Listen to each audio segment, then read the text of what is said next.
Welcome to Prana Boost Radio. I'm your host, Tina Louise Bellotti. And I'm Alan Bellotti. I'm Isabella Sarah Bellotti.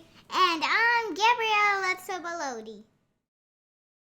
John Lee Dumas is the founder and host of Entrepreneur on Fire, an award-winning podcast revealing the journey of today's most inspiring entrepreneurs 7 days a week.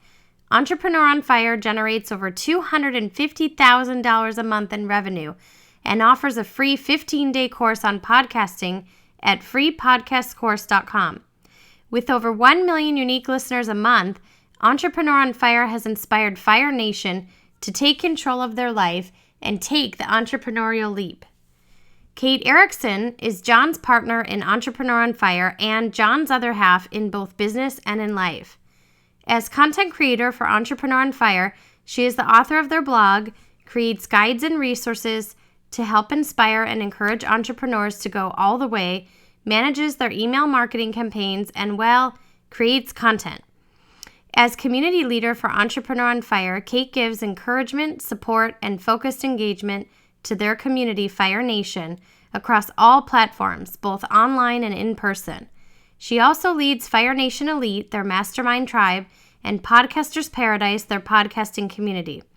She is also the host of Kate's Take, the Entrepreneur on Fire audio blog, where she shares actionable advice for entrepreneurs who are looking to just start and take action today.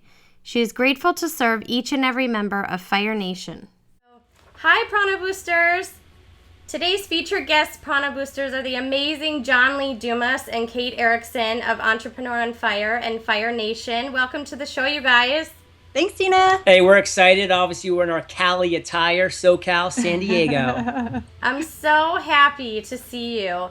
Thank you so much for being on Prana Boost Radio today. We're so grateful to have you and to share time and space with you. It's so wonderful. You know, I have to share with you and all of our listeners that you guys are the only reason that Prana Boost Radio even exists as of today. That's awesome. It was just a little tiny speck in our minds, you know, and a couple people were saying, oh, you should do radio or you should do this. And my husband and I, we've been entrepreneurs for the last 20 years since we met, they said, oh, what about podcasting? And I didn't know anything about podcasting. I had heard of it, but I didn't know what it was. And we looked online, and John, we found your book, Podcast Launch, and boom, that was it. Podcast Launch is like an exact step-by-step blueprint for entering the podcasting world. So would you say we took that spark and turned it into a flame? You did. You ignited me. Well, one thing I love saying, and we really do mean this, is that, Kate and I, we work really hard. We reach a massive audience, but we can only do so much in the specific industries that we do. So hearing when people like yourself, have been inspired, it's that ripple effect. So now you're going to be reaching people that we never would, and I love that impact. I do too. And you know what?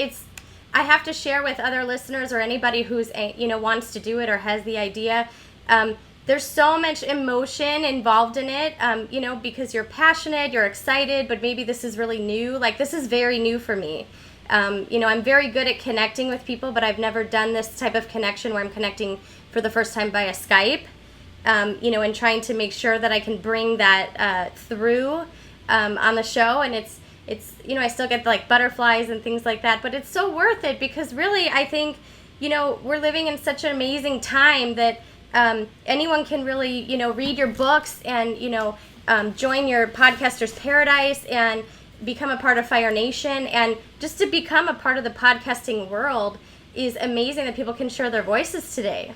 Yeah, not only share their voice, but like you said, make that connection with people. I mean, we would have never been face-to-face if you would have just picked up our book, and we never would have reached out for the podcast and doing this interview. And, that's the power behind it. And that's what's so special about it is we get to make this connection, which is so great. Yeah, let me add, Tina, that never lose your authenticity. Like what you're saying right now, I mean, you're going to connect with your viewers, with your listeners in a much more powerful way because you are being authentic, because you're sharing that this is new for you, that you are a little nervous, and that's good because your listeners, your viewers are going to grow with you in a much more impactful way, and that know, like, and trust is just going to develop a lot quicker because of it.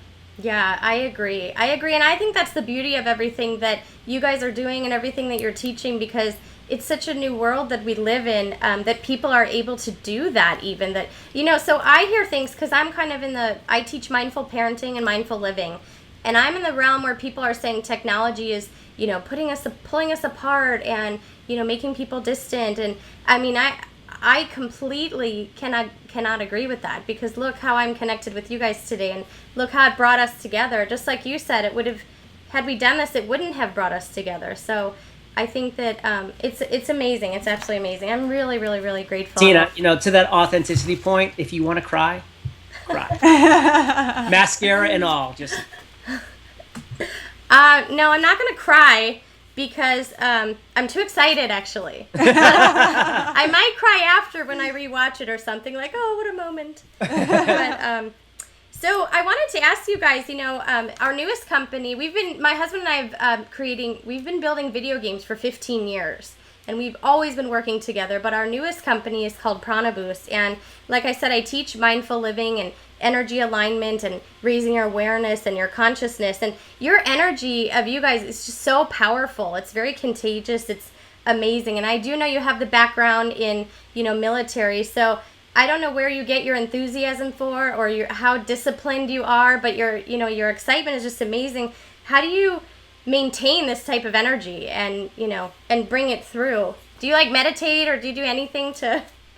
I honestly think it goes to the core of the decisions I made in life to get me here. Because when I got out of the military at 26, the next 6 years of my life, from 26 to 32, I didn't have this positive energy. I didn't have this kind of aura. I didn't have this enthusiasm, this excitement. I mean, it was still there. It was part of my personality, but it wasn't just so out there and so obvious, because I wasn't doing what I wanted. I was, to quote Albert Einstein, my favorite quote, try not to become a man of success, but rather a man of value.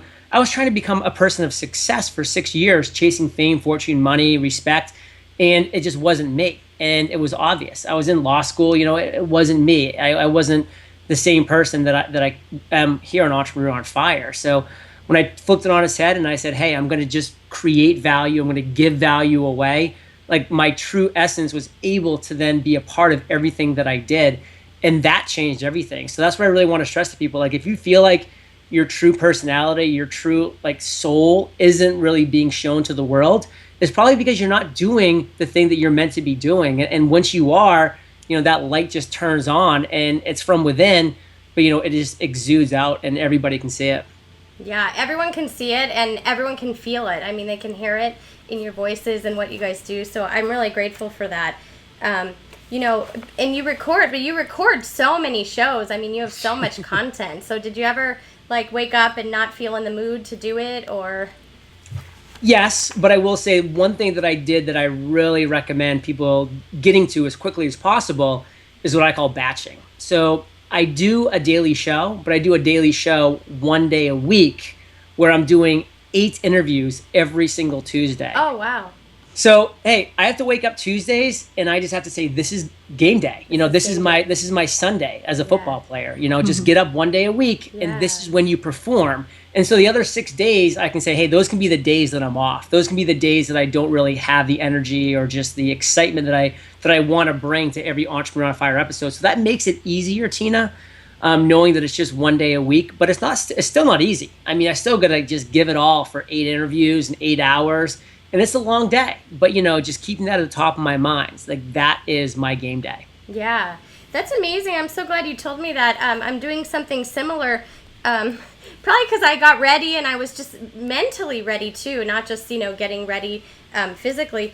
And I planned a Google Hangout for this afternoon, because I said I'm already going to be doing the podcast in the morning, and then, and I know Wednesday's my big day, so my kids know, and my everybody is aware that that's the day. So I'm so glad you told me that. Yeah. Yeah, and it's one thing, I mean, it takes the mental bandwidth. It takes the setup of the audio, getting, pretty and putting my hat on, if you're me, whatever that might be. It's, and then it's the afterward, it's the breaking down and kind of coming down from that high. And so when I can combine it all into 1 day, or like you're doing right now, that's huge. Yeah, I think that's a really good suggestion for people, because I think if you think that you have to wake up and do that and have that type of energy every single day, that might be kind of harder to maintain. And one thing I can really add to that's huge is Parkinson's law. Tasks will expand to the time that you allot them. I knew that if I scheduled 8 interviews in 8 hours, guess what? By the end of 8 hours, I'll be done with 8 interviews, whether I like it or not. Right. So set the tasks, be disciplined, be regimented, and you'll be surprised with with what you get done. I like that. That's awesome, and it's so amazing that you guys work together, because I've been working together with my honey since we met, really since college, and in college we got in trouble for working together.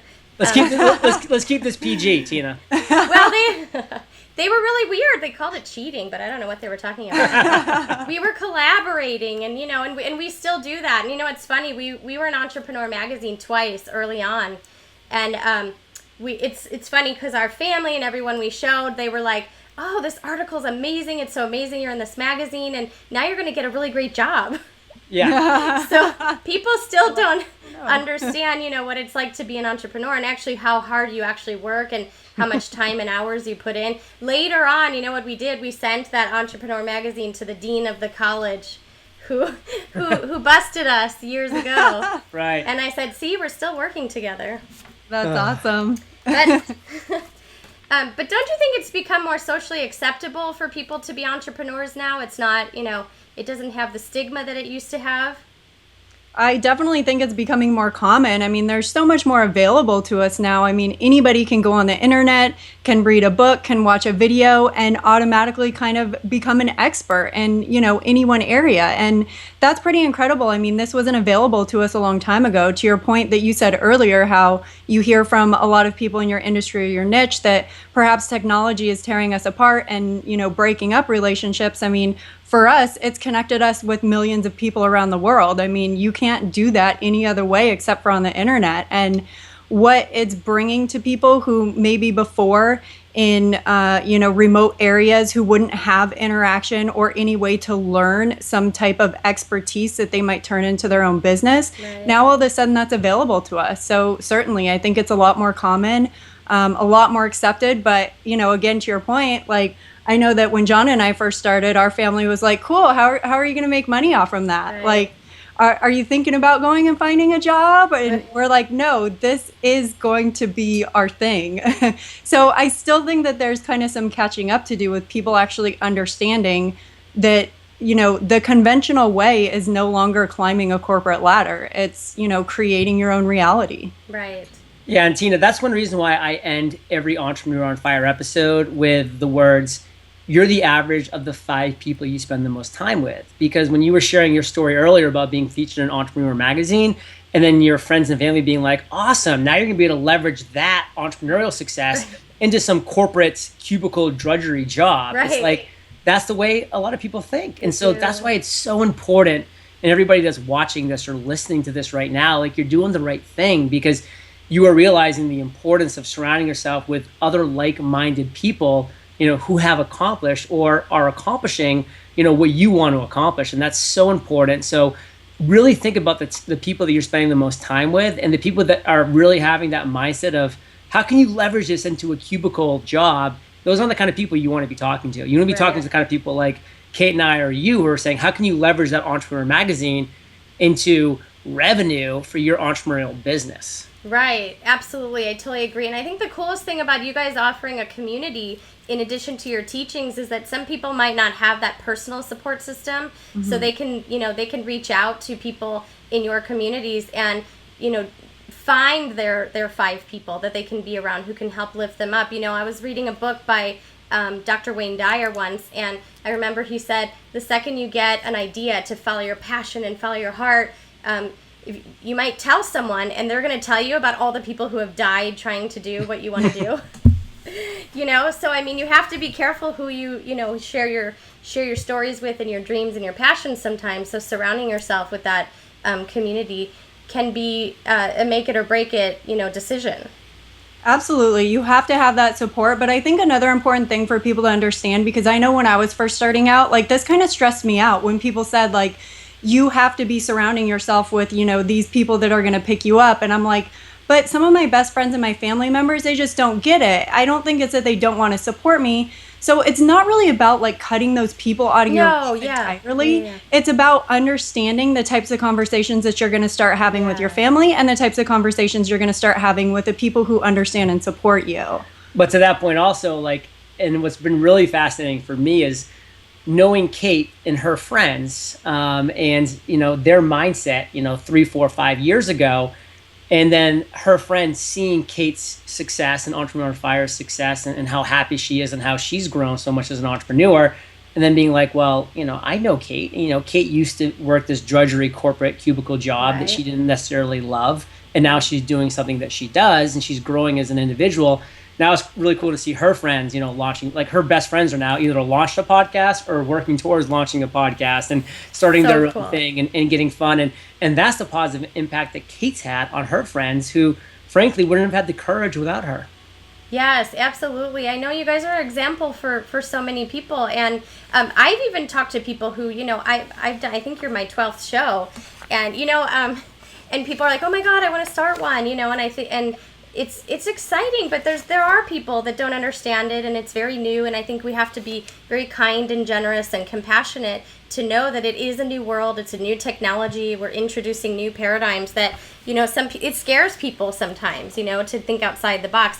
But to that, what you were saying, you know, I loved your book, The Fire Path, Kate, and thank you.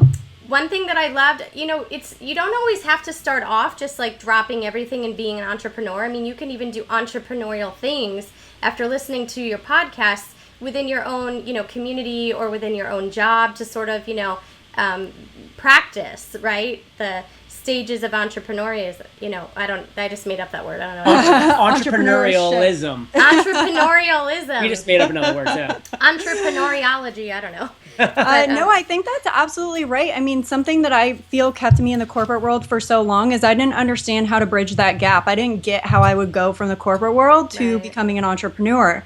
Now that I know, that's why I love sharing that information with other people, because there's so much that you can take and leverage from what you're doing maybe in a corporate job and start to recognize like how that could serve you as an entrepreneur, how that could serve you to help you serve other people. And, you know, again, it's something that I only realized looking back at the experience and the skills that I was practicing in my corporate job, that now I wouldn't be able to do what I'm doing here without that experience. So I definitely always am encouraging people to like really take a step back and think about that. I mean, what are some of the skills and, you know, experiences that you exercise on a daily basis in your job that you really enjoy doing? And maybe in a different context, it could really light you up and like give you that passion and that fire to create something amazing. Yeah. Isn't she just great? She is. How long have you guys been together now?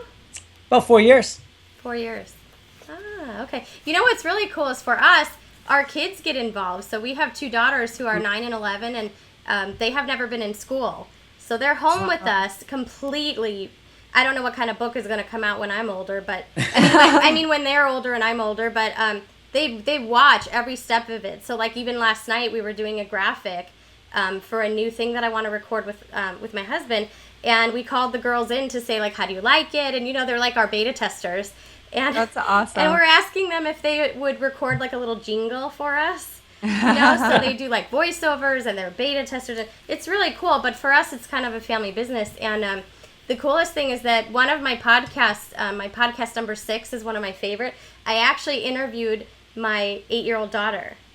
That's so cool. It is so precious and so cute. And my oldest daughter was like her producer and like stage manager. She was like off screen, but she was like coaching her and helping her and sitting right next to her. And I was downstairs on my laptop and they were upstairs in their room. And it was seriously the coolest thing ever. And again, I can't even express my appreciation, but it is because you guys got me started on this path and gave me the courage to know that I could do it. And you know, one of the other things I would tell people is that anytime you do something new, it's not like perfect. I mean, you can't be perfect at something that you just start. So I've had to surrender to, you know, some technology glitches or, you know, hiccups in the connection. You know, like I asked you yesterday, for like days I had an alarm set on my phone and I was like, how am I going to, I think I need to learn about multi-track, you know, recording, and I'm going to have 2 people, and how am I going to make the room? And my husband and I are like, maybe you should just ask John and Kate because they do this. They know this. So, and I'm like, should I write them? I don't know. But I even did an interview, where somebody told me you need to hardwire your computer, like into a landline. And I'm like, oh my God, I never even thought of that, And I'm on Wi-Fi doing interviews, you guys, and my kids are playing Minecraft. Yikes. That's embarrassing. While on FaceTime. So Yeah. everyone's like, and I'm like texting people like, you're stealing my bandwidth. Yeah. So today you guys are my first landline people. So it's a Working out great. process. What? This is working out great. I haven't even been one blip yet. I know, this is beautiful. But on the flip side, you're probably really well connected too. No pun intended. You got it. Yeah, you guys have good equipment. So I want to talk about what you were saying, authenticity and transparency. And something that's very new for us, I think, in the world today is the fact that people are being so authentic. But on the level that you guys are doing it, I have never seen before. So to be so authentic and actually share your income and show people how you're monetizing and how you're making money. I know that's a part of your process, is to teach people, but to actually show people what you're doing is just amazing. Thank you. It's amazing. It's unheard of, because usually people are like, shh, don't tell what you make, don't tell your salary, right? That's like a no-no from generations past, right?